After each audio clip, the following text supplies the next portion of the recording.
untuk kita bisa merasakan apa yang mereka rasakan, kesedihan apa yang mereka, maksudnya yang terjadi ketika pada hari tersebut gitu kan. Nah, dengan kita coba memvisualisasikan diri kita gitu, menjadi pendengar yang baik. Nah, itu caranya gimana sih? Soalnya banyak orang tuh pengen ngobrol dan pengen show up, tapi lupa cara mereka menjadi pendengar yang baik. Untuk menjadi pendengar yang baik itu kita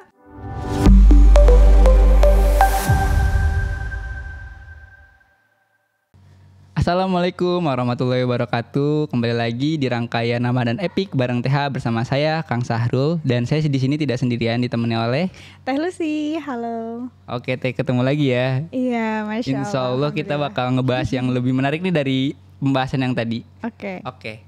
Nyinggung pertanyaan atau pembahasan yang tadi ya, yang tentang social awareness. Bahwasannya kan social awareness ini adalah kepekaan kita terhadap kejadian atau sesuatu yang ada di sekeliling kita ya. Betul. Nah, gimana sih Teh cara ngebangun social awareness itu gitu? Oke, cara membangun social awareness itu sendiri, pertama kita harus peka sama emosi kita, ya kan? Kita harus paham dulu bagaimana diri kita, cara mengolah emosi kita, baru kita bisa memahami emosi orang lain atau peka terhadap sekeliling kita gitu.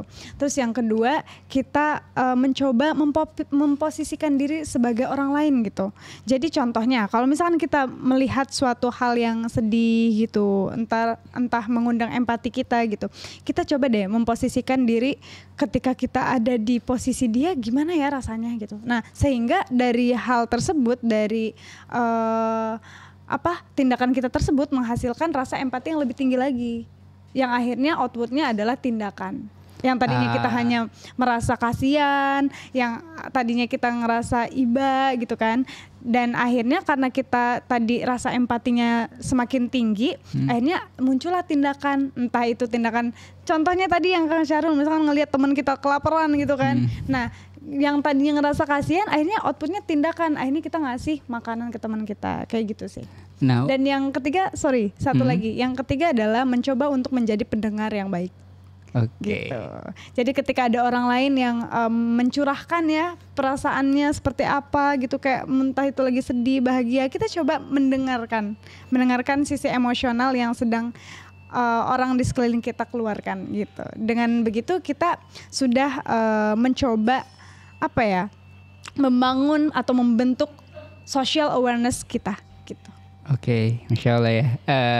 Tadi yang masalah cara kita berempati nih, saya penasaran, ketika misalnya kita mau berempati, kita tuh harus merasakan yang mereka alami itu, apakah kita harus ngalamin dulu, atau ya cara kita ngelebur atau merasakan rasa yang sama itu seperti apa? Misal kita mau iba nih sama orang yang kena banjir, kita secara ini belum pernah kena banjir nih, atau katakanlah orang kita, teman-teman kita nih ada orang tua yang meninggal, kita sedangkan orang tua masih lengkap, kan kita tidak bisa merasakan hal yang sama. Nah, cara untuk ngebangun itu atau cara mendekati rasa itu ke arah sana itu seperti apa kalau Teh Lucy sendiri?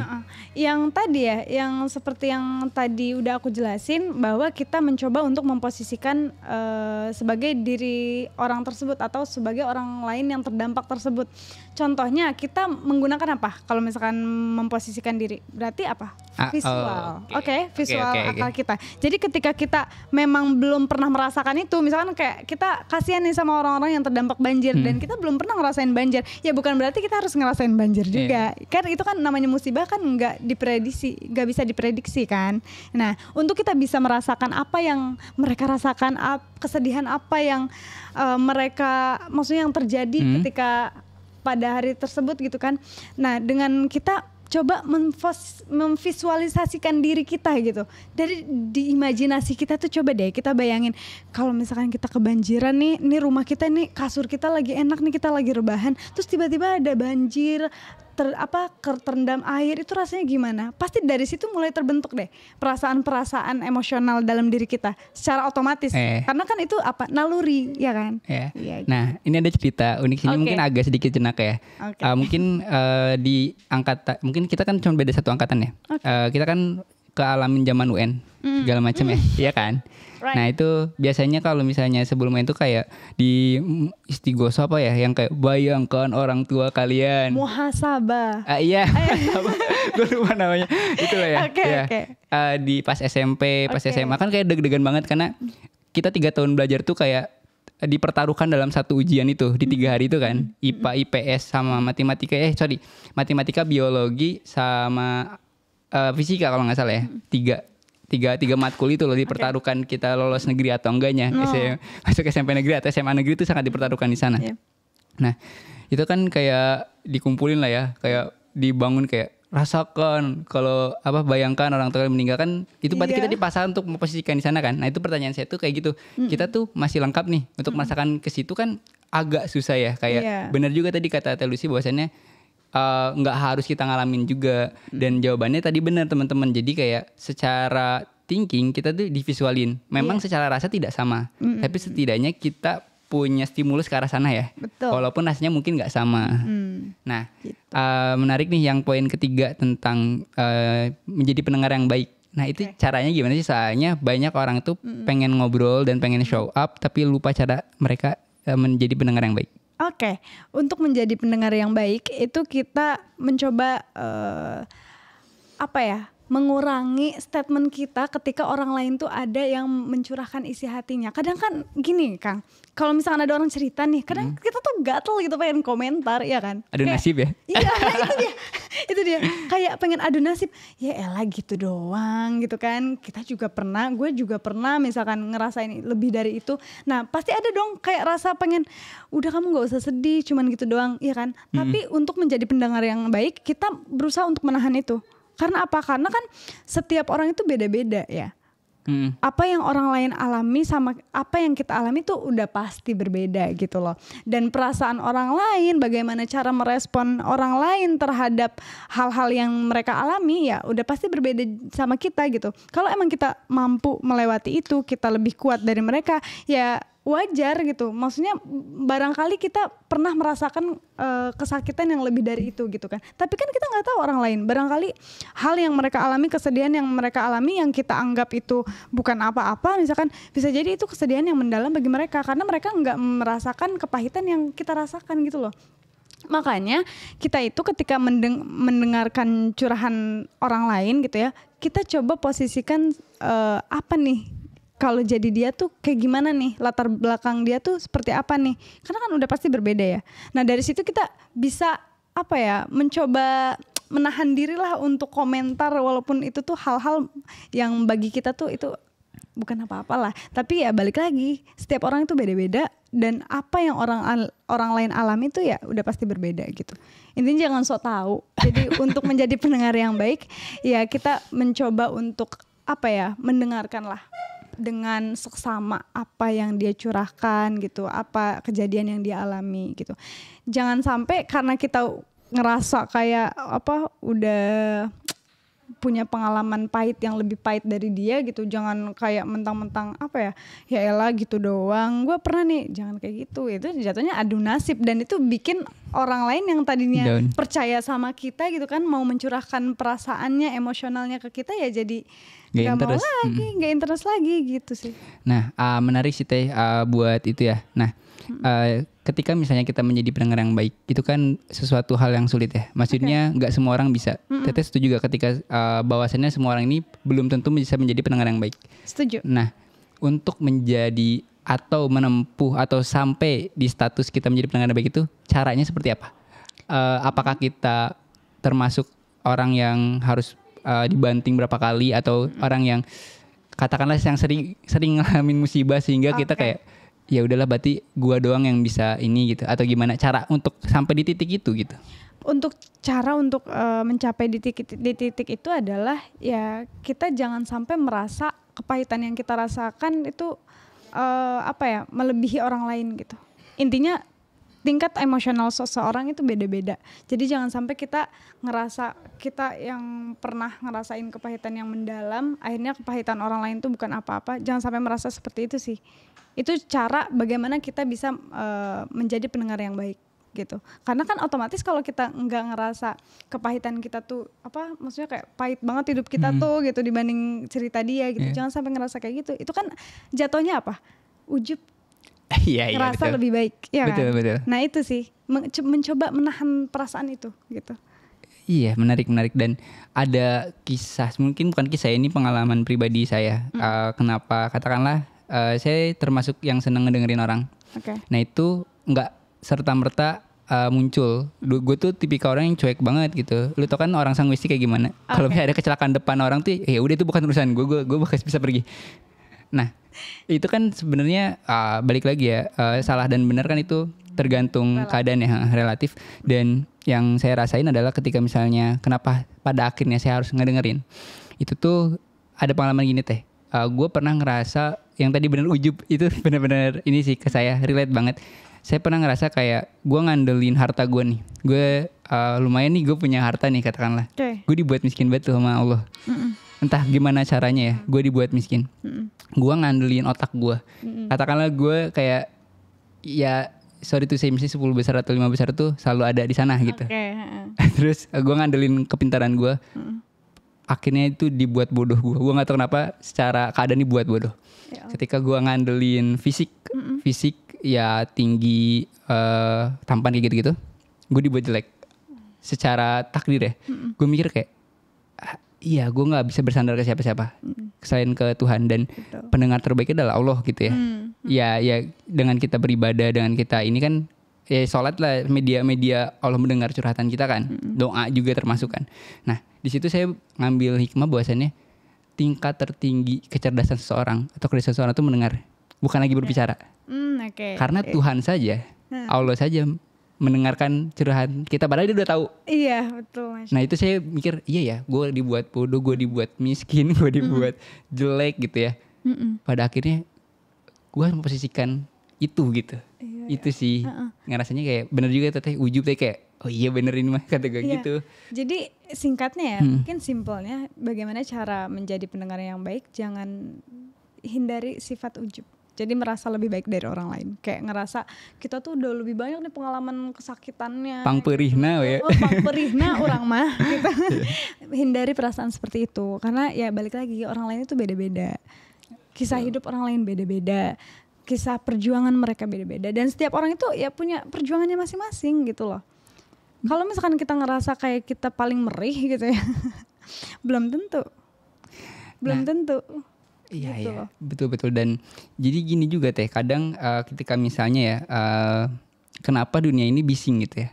Maksudnya kan orang kenapa katakanlah nggak mau ngedenger, karena orang tuh pengen bicara semua, sehingga dunia ini bising. Iya kan, entah itu ngomongin orang, entah itu pamer, itu kan berarti show up di dirinya sendiri kan. Ya be yourself, yang ya diri gue tuh kayak gini loh, gue tuh ini loh, gue ini tuh loh, sehingga dunia tuh berisik. Bagi saya ya. Dan memang ada beberapa orang yang akhirnya dengan kelihayan dia secara public speaking, terus juga secara retorika berbicaranya bagus, mereka lah yang show up, mereka lah yang akhirnya kesorot. Karena ya memang dia layak di dunia yang bisik ini, yang terbaik bakal show up, bakal bersinar. Nah tapi mereka lupa bahwasannya ketika misalnya banyak bicara juga bakal menunjukkan bahwasan diri mereka tuh bodoh. Ketika banyak bicara, resiko untuk menunjukkan dirinya bodoh itu sangat besar. Nah, Teteh setuju gak? Setuju. Tapi masih dalam konteks yang berbeda sih. Betul. Setujunya. Maksudnya ya banyak berbicaranya dalam hal apa dulu. Kalau misalkan banyak berbicaranya dalam hal ilmu, ya itu mah sebuah keharusan kan. Betul. Ya, cuman kalau misalkan banyak bicaranya terkait pendapat dia pribadi akan suatu hal, intinya mengarah yang ke perbedaan pendapat, misalkan dia nggak setuju sama pendapat itu hati-hati sih. Itu yang Kang Syahrul tadi maksud tuh, yang aku tangkap. Kalau misalkan semakin banyak berbicara, semakin kita bisa menunjukkan sisi bodoh kita, gitu kan. Ya itu tadi, bisa jadi ketika kita banyak bicara ada kadang kan kita nggak sadar ya apa yang kita ucapin itu. Iya bener. Jadi kadang kalau misalkan keceplosan gitu kan, dan itu mengarah ke yang tidak terima akan pendapat orang lain, itu juga beresiko juga. Gitu. Nah betul juga sih yang tadi masalah yang tadi ya, kalau misalnya masalah ibu itu benar banget karena kan harus menyampaikan ilmu. Nah yang masalah yang tadi adalah itu setiap kejadian tuh dikomen sama dia. Mau itu di kapasitas dia atau non kapasitas dia, itu dia ngomentarin terus sehingga yang tadi akhirnya mereka kelihatan kurang berwibawa. Walaupun secara skill bagus. Mungkin kita tidak nyenggol ya. Kan sekarang banyak kayak artis-artis yang kayak gue pengacara. Gue punya gunung. Gue gitu kan nyebut nama ya. Tapi itu secara public speaking bagus. Tapi secara ngelihat aneh gak? Betul. Ya, itu kan kita bisa nilai sendiri ya secara value ya. Nah, yang saya mau garis bawain adalah ketika misalnya memang kita mau jadi pendengar yang baik, itu tuh kita tuh ada proses berpikir atau literasi. Betul. Itu harus ada ke sana. Karena gini loh, mau lu jadi public speaking yang baik, mau jadi pendengar yang baik, modalnya tuh di literasi. Karena orang yang ini pengalaman saya. Kalau lu mau jadi pembicara yang baik, lu harus jadi penulis yang baik. Ketika lu pengen jadi penulis yang baik, lu harus jadi pembaca yang baik. Tapi ketika lu pengen jadi pembaca yang baik, lu harus jadi pendengar yang baik. Iya, Masya Allah. Jadi saling berkesinambungan ya. Iya. Orang nggak mungkin, kita kan lahir nih, bayi nih, nggak mungkin dong kita langsung bisa baca. Tapi didongengin dulu. Betul. Nah, denger. Ketika misalnya saya kan tipikal orang yang suka audiovisual ya, ngedengerin cerita. Oh menarik nih. Kan gak mungkin saya ngedengerin terus orang yang dongeng ya. Iya. Baca akhirnya. Saya gak mungkin dong baca terus bosan. Nulis. Saya bosan nih nulis nih. Jadi MC gitu ya. Atau bikin konten sama televisi kayak gitu. Nah itu pentingnya literasi itu modalnya di situ. Nah terkait literasi nih Kang Syahrul, kan berdasarkan biografi Kang Syahrul juga nih ya sebagai penulis ya, Masya Allah, yang sudah menghasilkan beberapa buku, Masya Allah. Dua doang sih. Nah, ya itu beberapa, lebih dari satu. Jadi secara konseptual udah paham lah ya terkait literasi itu apa. Kalau dari perspektif aku itu kan literasi itu seni memahami sebetulnya. Betul. Bukan hanya kita tahu informasi, tapi juga kita paham akan informasi itu dan juga ada tindakan dari kita paham informasi tersebut gitu loh. Outputnya adalah tindakan, itu baru namanya literasi. Kalau misalkan kita mendapatkan, kayak sekarang kan teknologi semakin canggih ya kan, informasi di mana-mana bisa kita dapatkan dimanapun dan kapanpun, aksesnya itu banyak sekali. Nah tapi itu belum tentu literasi. Iya. Karena apa? Karena tadi literasi itu kan seni memahami, dan dari pemahaman itu muncul sebuah tindakan. Contoh, kita nge-scroll Instagram, terus kita ngelihat suatu bencana, contohnya bencana banjir ya kan. Nah dari kita tahu informasi itu, apa tindakan selanjutnya nih? Apakah kita scroll lagi? Nah kalau scroll lagi tuh namanya belum jadi literasi. Oke lah, dia dapat informasi baru, tapi itu belum tentu literasi. Karena apa? Karena dia tidak memahami betul-betul akan bencana apa itu terjadi di mana dan kapan, ya kan? Nah, sedangkan kalau literasi lebih dari itu. Dia memahami dulu nih konten bencana itu di mana, kapan, terus berapa sih korbannya gitu. Nah, baru muncullah tindakan, entah tindakan itu berupa donasi ataupun mengumpulkan, lebih bagus lagi ya, mengumpulkan komunitas untuk menggalang dana atau untuk ke lokasi. Nah, itu bentuk dari literasi. Nah, kalau dari Kang Syahrul sendiri gimana nih konseptual literasi itu apa sih secara konsep? Oke, mungkin kita tadi ini agak menarik juga ya. Dan sebenarnya literasi ini nyambung banget sama social awareness yang di awal. Betul. Nah, mungkin untuk ngebahas literasi lebih panjang kita lanjut di episode selanjutnya ya.